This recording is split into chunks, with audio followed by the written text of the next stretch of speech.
ನಮ್ಮ ಜೊತೆ ಶಾಸಕರಾದಂಥ ಯತ್ನಾಳ್ ಅವರಿದ್ದಾರೆ, ಅವ್ರನ್ನ ಮಾತಾಡ್ಸೋಣ. ಸರ್, ನಿನ್ನೆ ಚುನಾವಣೆ ಗೆಲುವು, ಸೊ ಬಿಜೆಪಿ 1 ಸ್ಥಾನ ಗೆಲ್ತು, ಕಾಂಗ್ರೆಸ್ 3 ಸ್ಥಾನ ಗೆಲ್ತು. ಈ ಸಂದರ್ಭದಲ್ಲಿ ನಾಸೀರ್ ಹುಸೇನ್ ಅವರ ಅಭಿಮಾನಿ ಪಾಕಿಸ್ತಾನ್ ಜಿಂದಾಬಾದ್ ಅನ್ನುವಂಥ ಘೋಷಣೆಯನ್ನು ಕೂಗಿದ್ದಾರೆ. ಎಷ್ಟು ಮಟ್ಟಿಗೆ ಸರಿ ಸರ್ ವಿಧಾನಸೌಧದಲ್ಲಿ?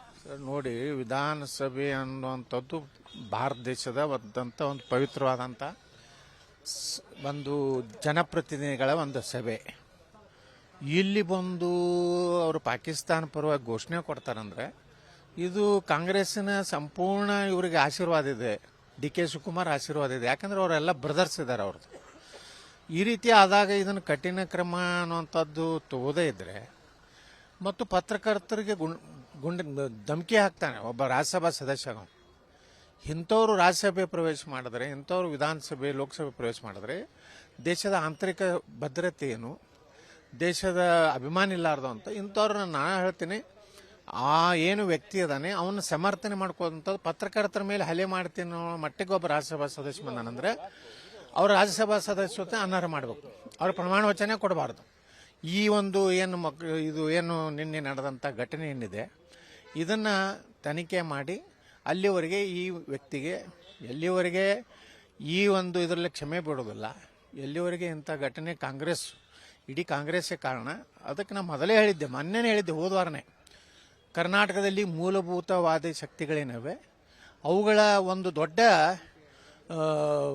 ಒಂದು ಹುರುಪು ಬಂದಿದೆ, ಅವ್ರಿಗೊಂದು ರೀತಿ ಶಕ್ತಿ ಬಂದಿದೆ. ಅದಕ್ಕೆ ಕಾರಣ ಅಂದರೆ ಸಿದ್ದರಾಮಯ್ಯ ಸರ್ಕಾರ, DK ಶಿವಕುಮಾರ್ ಅಂತವರು ಪ್ರಚೋದನಾತ್ಮಕವಾಗಿ ಮುಸ್ಲಿಮರನ್ನು ಇವತ್ತು ಪ್ರಚೋದನೆ ಮಾಡೋರು ಇವರೇ.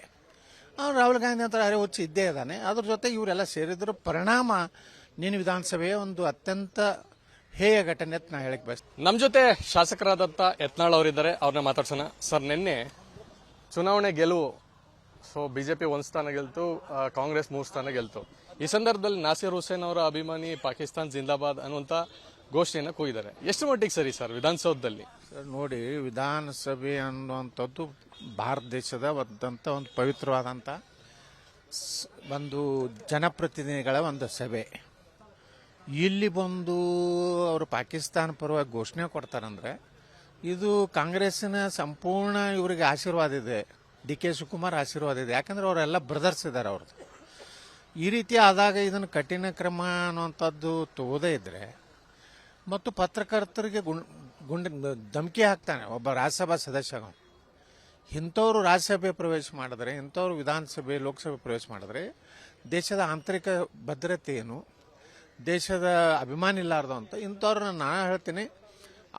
ಏನು ವ್ಯಕ್ತಿ ಅದಾನೆ ಅವನ್ನ ಸಮರ್ಥನೆ ಮಾಡ್ಕೋದಂಥದ್ದು. ಪತ್ರಕರ್ತರ ಮೇಲೆ ಹಲ್ಲೆ ಮಾಡ್ತೀನಿ ಅನ್ನೋ ಮಟ್ಟಿಗೆ ಒಬ್ಬ ರಾಜ್ಯಸಭಾ ಸದಸ್ಯ ಬಂದಾನಂದ್ರೆ ಅವ್ರ ರಾಜ್ಯಸಭಾ ಸದಸ್ಯತೆ ಅನರ್ಹ ಮಾಡಬೇಕು, ಅವ್ರ ಪ್ರಮಾಣ ವಚನ ಕೊಡಬಾರ್ದು.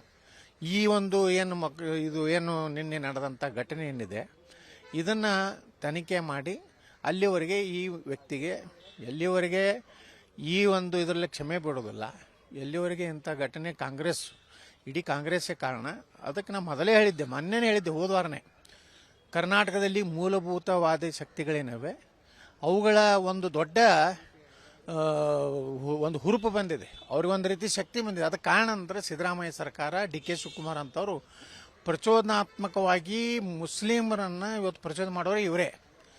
ರಾಹುಲ್ ಗಾಂಧಿ ಅಂತ ಹುಚ್ಚು ಇದ್ದೇ ಇದ್ದಾನೆ. ಅದ್ರ ಜೊತೆ ಇವರೆಲ್ಲ ಸೇರಿದ್ರ ಪರಿಣಾಮ ನೀನು ವಿಧಾನಸಭೆಯ ಒಂದು ಅತ್ಯಂತ ಹೇಯ ಘಟನೆ ಅಂತ ನಾ ಹೇಳಕ್ ಬಯಸ್ತೀನಿ. ಅನುಕ್ಷಣದ ಸುದ್ದಿಗಳಿಗಾಗಿ ವಿಸ್ತಾರ ನ್ಯೂಸ್ ಯೂಟ್ಯೂಬ್ ಚಾನೆಲ್ ಸಬ್ಸ್ಕ್ರೈಬ್ ಮಾಡಿ. ಹೊಸ ಸುದ್ದಿಗಳ ನೋಟಿಫಿಕೇಶನ್ಗಾಗಿ ಬೆಲ್ ಐಕಾನ್ ಕ್ಲಿಕ್ ಮಾಡಿ. ಲೇಟೆಸ್ಟ್ ಅಪ್ಡೇಟ್ಸ್ಗಾಗಿ www.vistaranews.com ವೆಬ್ಸೈಟ್ಗೆ ವಿಸಿಟ್ ಮಾಡಿ. ಅಂಗೈಯಲ್ಲೇ ಜಗತ್ತಿನ ಸುದ್ದಿ ತಿಳಿಯಲು ವಿಸ್ತಾರ ನ್ಯೂಸ್ ಕನ್ನಡ ಆಪ್ ಡೌನ್ಲೋಡ್ ಮಾಡಿ.